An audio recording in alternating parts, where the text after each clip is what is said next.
What's up, guys? So here they are mounted. As you can see, they don't protrude as much as the original lights that broke off on here. Here are the corresponding wires. These are the wires that come default with the turn signals. These are the internal cables. As you can see, they pretty much match. So I'll plug in the JSTs to my 12-volt power once I have these soldered on. I'm gonna be doing some soldering, and I'll power them on and kind of just show you guys slide the heat shrink over this. Since these are already mounted, I'm gonna do everything with it on.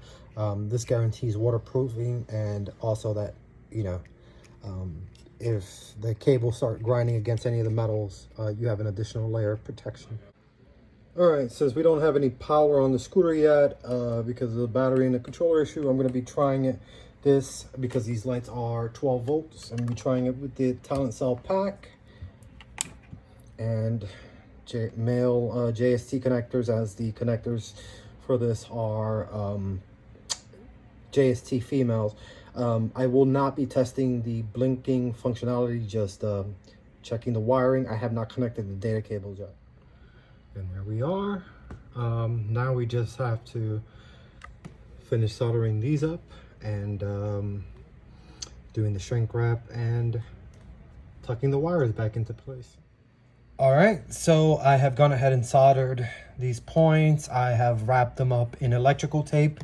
I use heavy duty extreme temp vinyl electrical tape. I swear by this stuff. It's very convenient. It stays on forever. So let's shrink wrap.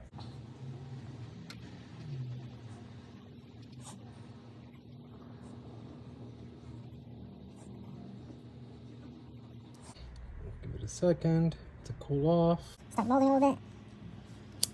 Heat up the ends.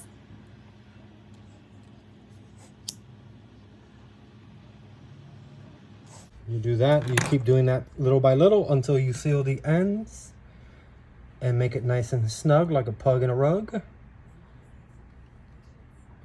And then we'll wrap this up and tuck it into the body of the scooter as it goes into the body through here. So show you guys how clean it looks when it's done. All right, so here we are. All the wiring is tucked. Nice and clean look. We have pulled everything out here. So as you can see, the cables are extra long now. So once we receive our battery and our controllers, I'll plug this in and I'll post another video showing you guys everything in action, and I'll even make a video of them outside. I'll be showing some additional lights that I have installed and stuff. So yeah.